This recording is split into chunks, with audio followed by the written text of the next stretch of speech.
여러분 혹시 최근에 원주시청 자유 게시판 서버가 완전히 다운됐던 사건 아시나요? 아, 네, 저도 그거 봤습니다. 막 엄청난 해킹 공격이 있었던 게 아니었죠. 네, 맞아요. 누군가 게시판에 올린 글 하나 때문이었거든요. 힘이 나는 명언 100가지 준비했습니다. 뭐 이런 평범한 제목의 글이었어요. 사실 그 글을 보겠다고 사람들이 한꺼번에 너무 많이 몰려드는 바람에 트래픽이 폭주해서 서버가 뻗어버린 거잖아요. 그쵸. 자, 이거부터 한번 풀어보죠. 여러분, 화면에 현재 접속 사용자가 많아 대기 중입니다. 혹은 서비스 접속이 차단되었습니다. 이런 안내문이 떠 있는 상황을 상상해 보십시오. 이게 진짜 무언가 묘하게 씁쓸한 기분이 듭니다. 완전 그렇죠. 위로를 받으려다 오히려 접속 대기 중이라는 차가운 텍스트 앞에서 더 큰 답답함을 느끼게 된 셈이니까요. 정말 기가 막힌 은유가 아닐 수 없습니다. 현대인들의 내면 상태를 이보다 더 완벽하게 보여주는 사건이 또 있을까요? 그러니까요. 늘 마음이 헛헛하고 불안하니까 그 불안을 단번에 잠재워줄 한 줄의 위로, 확실하고 빠른 정답을 갈망하는 거죠. 네. 그런데 정작 그것을 짧은 요약본으로 그것도 아주 빠르게 섭취하려고 스마트폰을 켜서 몰려들다가 결국 우리 내면의 시스템 전체가 과부하에 걸려버리는 겁니다. 아, 시스템 과부하. 그래서 오늘의 깊은 대화는 바로 이 아이러니한 지점에서 출발해 보려고 합니다. 정보가행의 시대에서 우리는 도대체 어떻게 불안을 잠재우고 내면의 단단함을 되찾을 수 있을까? 이거죠. 맞습니다. 오늘 우리는 스마트폰의 새로 고침 버튼을 잠시 내려놓을 겁니다. 서버를 다운시키는 얄팍한 명언 100개가 아니라 거인들의 어깨 위에서 가져온 단단한 지혜들을 살펴볼 텐데요. 오늘 다룰 자료들이 꽤 흥미롭죠. 네, 신영준 고영성 저자의 인생을 위한 최소한의 생각, 윌리엄 B. 어빈 교수의 좋은 삶을 위한 안내서, 그리고 독서 커뮤니티 금음의 생생한 통찰들을 하나로 엮어볼 겁니다. 진짜 삶의 중심을 잡는 여정을 여러분과 함께 떠나보는 이번 심층 탐구 기대가 됩니다. 자, 그럼 본격적으로 시작해 볼까요? 이 모든 논의를 시작하기 전에 우리가 반드시 짚고 넘어가야 할 아주 흥미로운 모순이 하나 있습니다. 모순이요? 어떤 거죠? 여러분도 아시다시피 우리는 인류 역사상 가장 풍요로운 시대를 살고 있잖아요. 아, 그쵸. 스마트폰 하나면 다 되는 세상이니까요. 네, 과거의 제왕들도 감히 상상조차 못했던 방대한 정보와 편리함을 그저 손가락 하나로 누리고 있습니다. 하지만 인생을 위한 최소한의 생각에서 진단하듯 우리는 역설적으로 생각의 멸종 시대를 겪고 있어요. 생각의 멸종이요? 조금 의아하게 들리기도 하는데요. 어떤 부분이 의아하신가요? 사실 현대인들만큼 하루 종일 무언가를 뇌에 입력하는 사람들도 없잖아요. 출근길에도 쉴 새 없이 뉴스를 읽고 짧은 영상을 보고 끊임없이 무언가를 생각하고 있는 것 같은데 왜 멸종이라고 표현하는 걸까요? 아, 그게 참 착각하기 쉬운 부분인데요. 무언가를 보고 있다고 해서 그것이 곧 사유를 의미하는 것은 아니기 때문입니다. 아, 보는 것과 사유하는 것은 다르다. 네, 우리의 뇌가 15초짜리 짧은 영상과 즉각적인 도파민 자극에 완전히 길들여져 버린 상태를 떠올려 보시죠.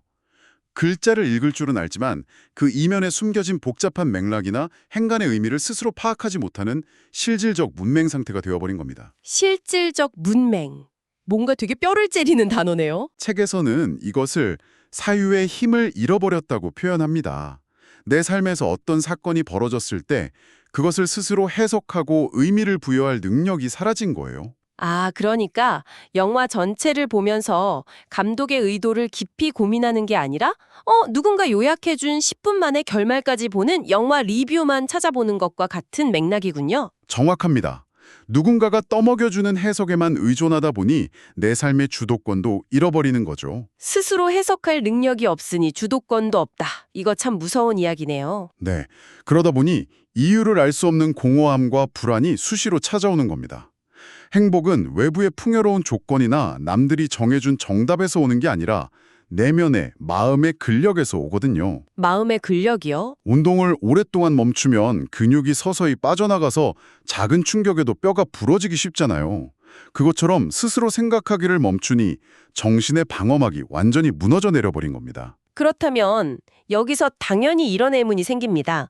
아, 내 마음의 근육이 다 빠져버렸구나. 그럼 이 불안을 없애기 위해 당장 서점에 가서 책을 100권쯤 사서 읽고 좋은 정보를 내 머릿속에 더 꽉꽉 밀어넣어야겠다? 이렇게요. 아, 많은 분들이 그런 함정에 빠지시죠. 하지만 아까 원주시청 서버다운 사건을 생각해보면 단순히 정보의 양을 늘리는 건 해답이 아닐 것 같은데요. 오히려 정보가 너무 많아서 과부하가 걸리는 게 근본적인 문제 아닌가요? 아주 날카로운 지적입니다. 정보의 절대적인 양을 늘리는 것은 오히려 독이 될 수 있습니다. 양이 중요한 게 아니군요. 네, 뷔페에 가서 맛있는 음식을 산더미처럼 접시에 쌓아온다고 해서 건강해지는 게 아닌 것과 같죠.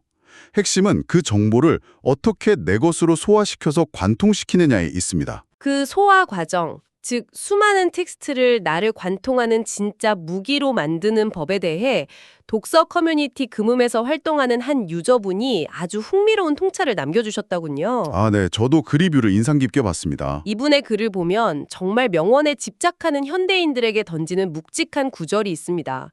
아무리 위대한 명언 100개가 있어도 나를 관통하지 않으면 아무 소용이 없다.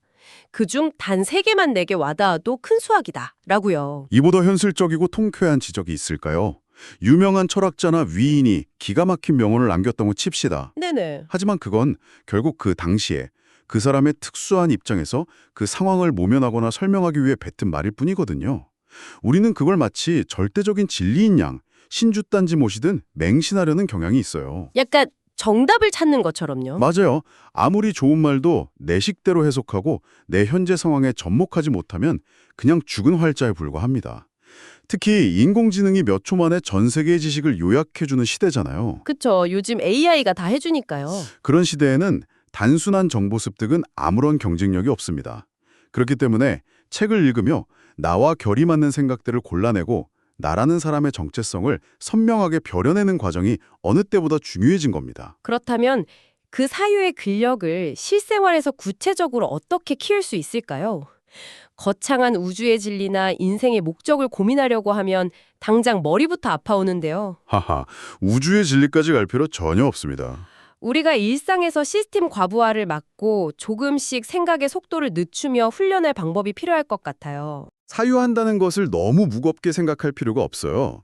아주 작고 사소한 디테일에 잠시 멈춰서서 질문을 던지는 과정 자체가 최고의 훈련이 되거든요. 오, 아주 사소한 디테일이요. 네, 오늘 살펴본 금음 커뮤니티의 기록들 중에서 제가 개인적으로 무릎을 탁 쳤던 아주 작지만 즐거운 발견 하나를 소개해드리고 싶습니다. 어떤 건지 진짜 궁금하네요.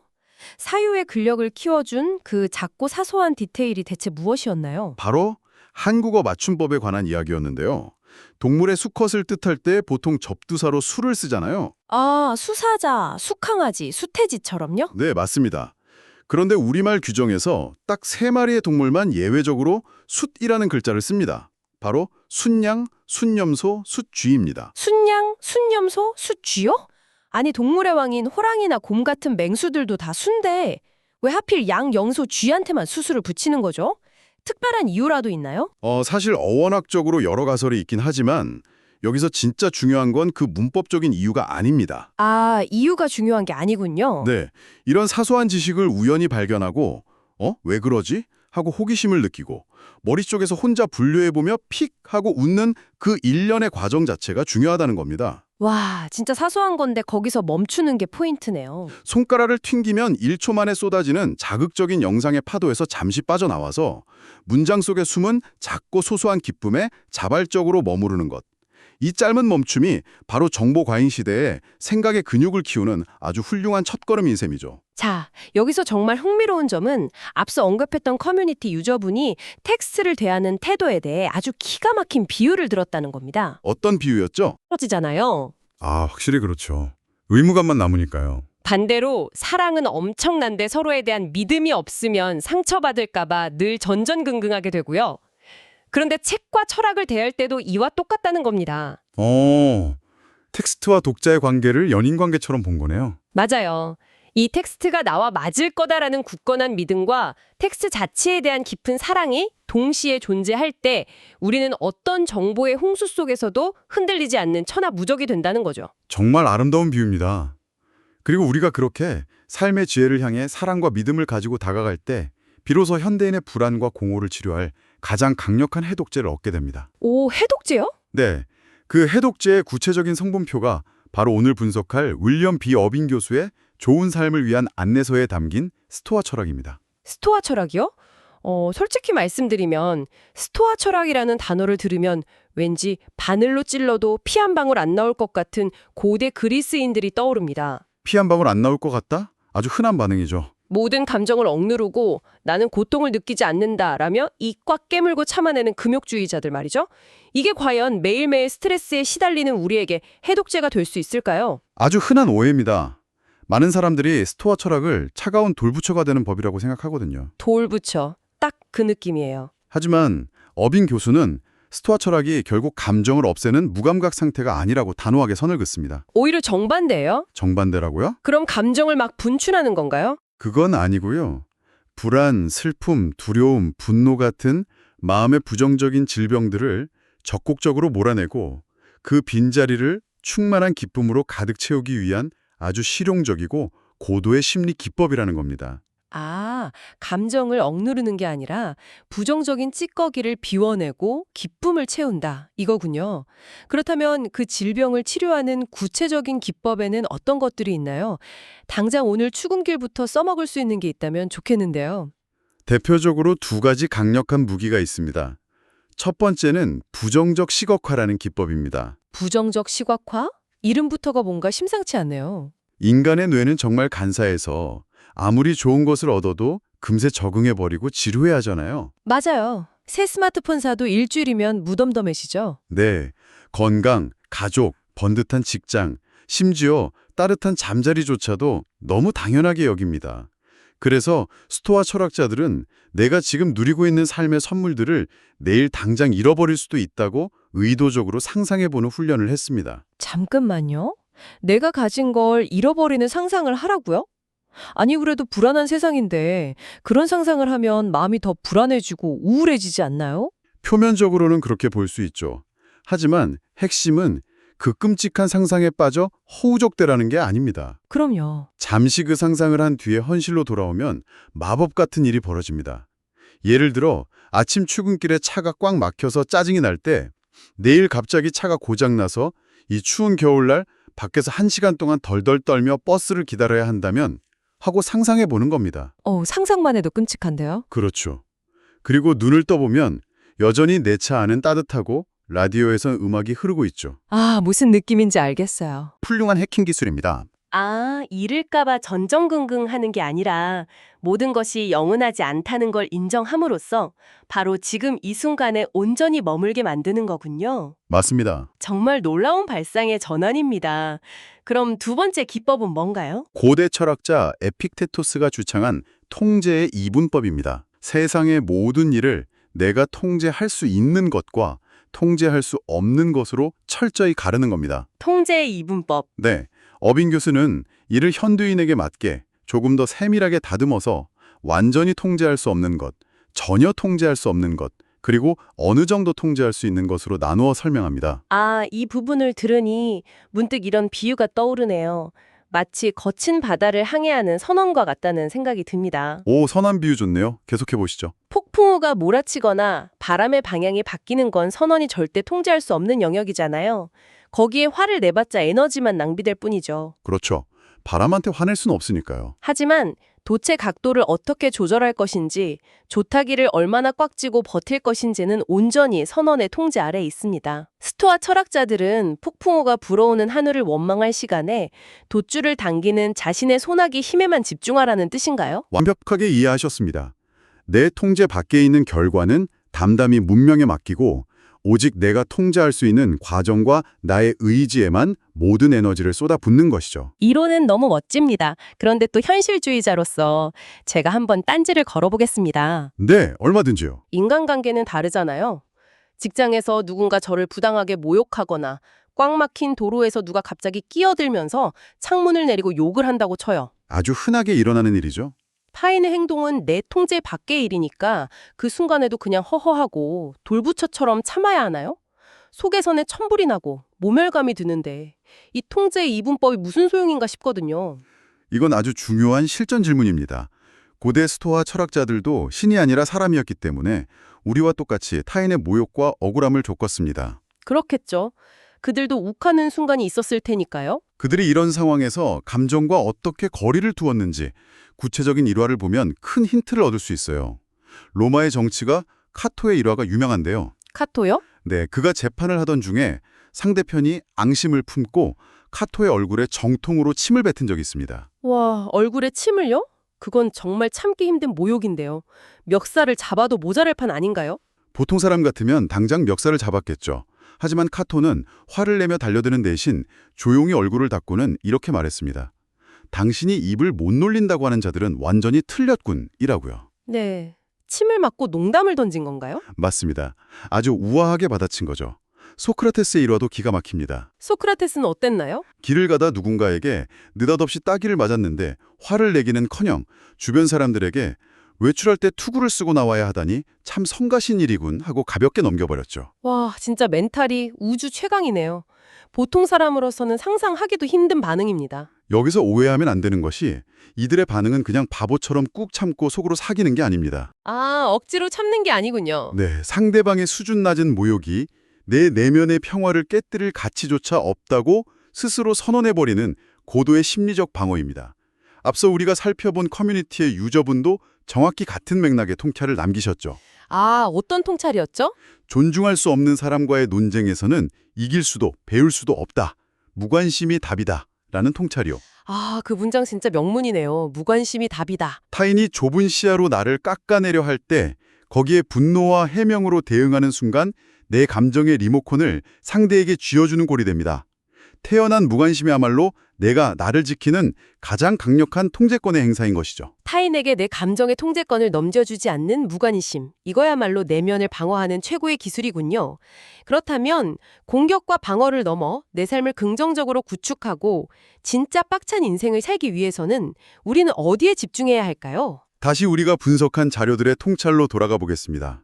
거기서는 우리 인생을 지탱하는 세 가지 핵심 기둥을 제시하는데요.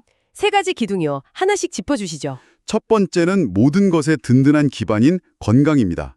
앞서 말한 부정적 시각화를 떠올려보면 너무 당연해서 평소엔 고마움을 모르다가 잃고 나서야 뼈저리게 후회하는 가장 스토아적인 성찰의 대상이죠. 맞아요. 건강 잃으면 다 끝이라는 말이 괜히 있는 게 아니니까요. 그리고 두 번째 기둥은 바로 기질의 실현입니다. 아, 제가 이해한 게 맞는지 볼게요. 기질의 실현이라는 건 결국 내가 타고난 성향을 인정한다는 건데, 현대사회는 우리에게 끊임없이 남들과 비교하라고 부추기잖아요. 그렇죠.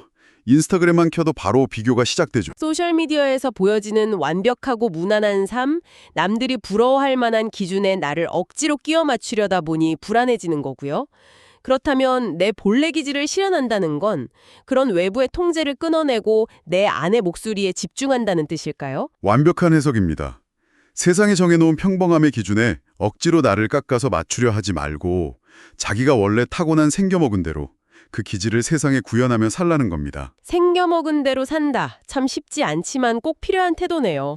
이것은 스토아 철학에서 말하는 궁극의 목표인 자열의 순리에 따르는 삶과도 완벽하게 일치합니다. 타인의 시선이라는 통제 불가능한 요소를 버리고 내가 타고난 본성을 긍정하는 것이 불안을 잠재우는 강력한 두 번째 기둥입니다. 그렇다면 세 번째 기둥은 무엇일지 유추해 볼 수 있겠네요.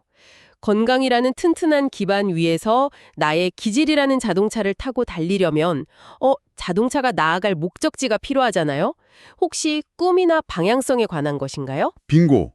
세 번째 기둥은 바로 꿈과 명분을 갖는 것입니다. 꿈과 명분? 물론 여기서 말하는 이상이나 꿈은 종종 이익을 쫓는 냉혹한 현실과 큰 괴리가 생기기도 합니다. 하지만 비록 그 꿈이 현실에서 완벽히 이루어지지 않더라도 가치 있는 명분을 향해 나아가는 과정 자체가 삶에 강력한 방향성을 주고 우리를 단단하게 만듭니다. 명분이 참 중요하군요. 원문 자료들에서는 인간이 얼마나 이 명분과 이야기에 목말라 하는 존재인지 보여주기 위해 꽤 굵직한 사례들을 듭니다. 어떤 사례들이 나오나요? 특정 정치인을 두고 지지자들이 종교적인 메시아의 관념을 투영한다거나 강대국이 전쟁의 위기 속에서 뚜렷한 명분이 빈약해질 때 대중의 지지가 어떻게 무너지는지 같은 현상들을 언급하죠. 아, 뭔가 스케일이 확 커지는데요? 이건 어떤 정치적 입장이 옳다 그르다를 따지려는 게 전혀 아닙니다. 인간이라는 존재가 그만큼 자신들의 행동을 정당화할 명분과 나아가야 할 이상 없이는 하루도 견디기 힘들어하는 동물이라는 점을 객관적으로 짚어주는 것이죠. 정치나 전쟁 같은 거대한 이야기를 들으니 조금 멀게 느껴지기도 하는데 사실 우리 일상에서도 똑같은 일들이 벌어지지 않나요? 일상에서의 적용이요? 어떻게 연결될까요? 예를 들어 회사에서 중요한 프로젝트를 딸 때는 팀원들이 다 같이 밤을 새우며 끈끈하게 뭉칩니다. 우리가 업계를 바꿔보자 이런 명분이 있으니까요. 아, 맞아요.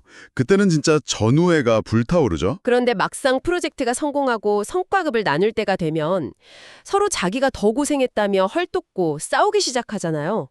이상과 명분이 사라지고 현실의 이익만 남으니까요. 아주 기가 막힌 실생활 적용입니다. 원문에서도 그 인간의 나약하고 모순적인 본성을 정확히 지적하거든요. 아, 책에도 그런 맥락이 있군요. 전쟁이 위기 앞에서는 뭉치지만 전쟁이 끝나고 전리품 앞에서는 서로를 죽일 듯이 싸우는 게 인간이라고요.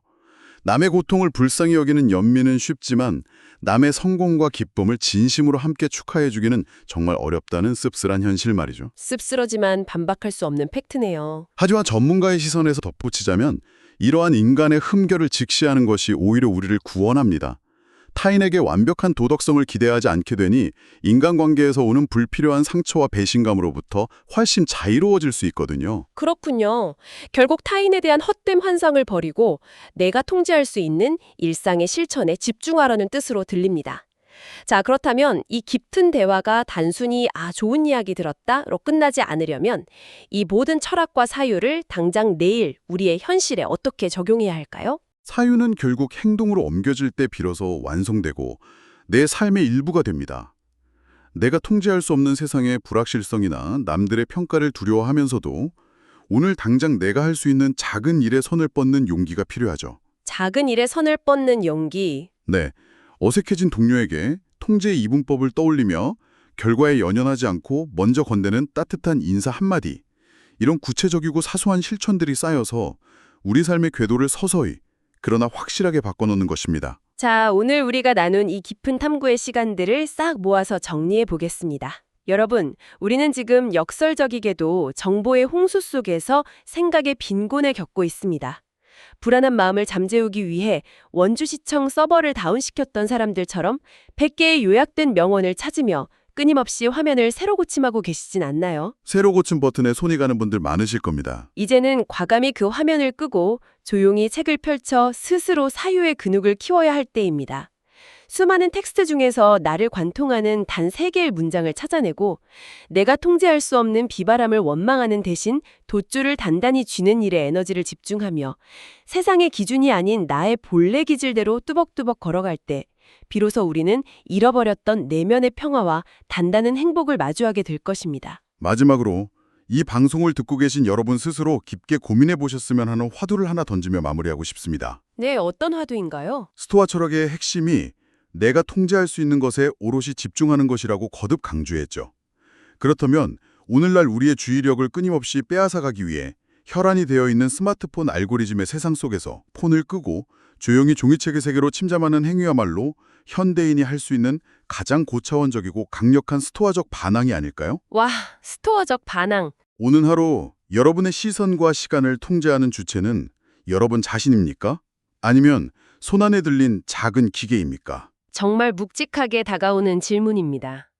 이 질문과 함께 오늘 하루 여러분 스스로 만들어낸 단 하나의 단단한 사유가 여러분의 흔들리는 마음을 든든하게 지켜주는 닻이 되기를 바랍니다. 오직 여러분만을 위해 맞춤 제작된 이번 심층 탐구는 여기서 마치겠습니다. 끝까지 함께해 주셔서 감사합니다.